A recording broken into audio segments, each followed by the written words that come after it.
Alrighty, this is going to be a pretty simple video. Got this shocker here, all nice and custom anode. The tip is also anode, and I hit it on some stuff the other day on the field, and I was worried about it getting scratched, and I don't want that getting scratched. So I went ahead and got the new barrel, one of the new barrel fronts for the Freak XL kits. This is actually the 16-inch front, and the reason why I went with the 16 inches and kind of because of this thing, this is an ultralight that I got, God, probably 10, 12 years ago, and this has probably been my best barrel. It's a 684 back, so matches the insert.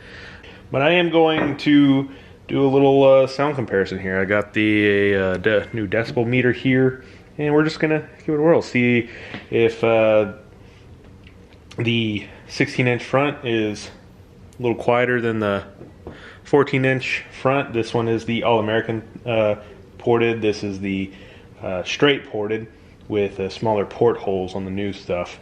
And then we're gonna see how that compares to the 16-inch ultralight. So yeah, let's just get to it then.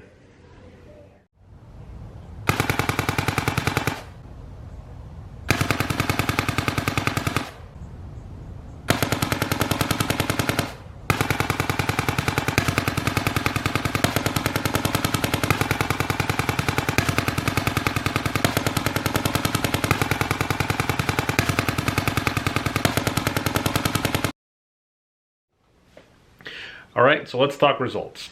Now, this isn't terribly scientific, but I did try to emulate, as if I was shooting at somebody behind a bunker. That's why I put it behind the tree. That's why I put the decibel meter kind of down where I was shooting next to, instead of just putting it right next to the barrel. When we look at the results, the ultralight did not do as well as it normally does. It was actually the loudest out of the three barrels. It's fairly consistent. The quietest was actually the 16-inch Freak XL, but it wasn't as consistent. The most consistent one was the 14-inch Freak XL, and it had in terms of the actual average sound, was right in the middle, very close to the performance of the 16-inch. Granted, I only took samples from about 15 shots. That was in post while I'm editing here.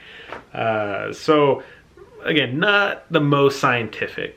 You're probably not gonna really hear that much of a difference while getting shot at by any three of these barrels.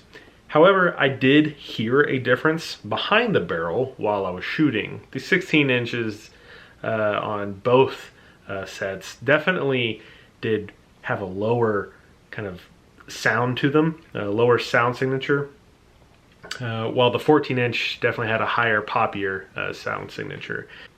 I don't know. Take all this what you will. Maybe we could do some better testing later on down the road, but I mean, this was still kind of fun.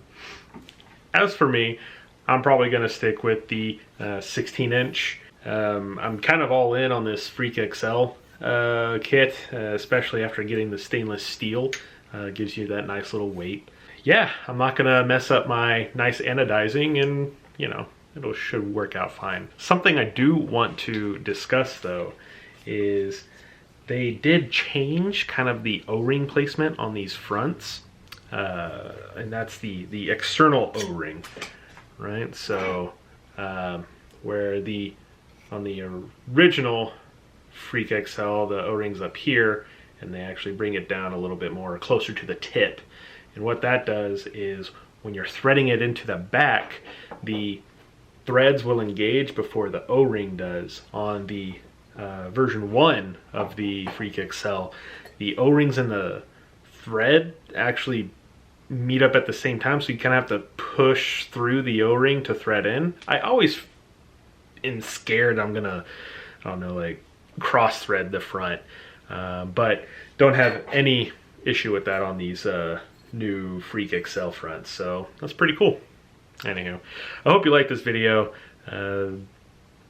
Leave a like if you liked it, dislike it if you dislike it. Couldn't care less either way. But you guys, you have a wonderful day.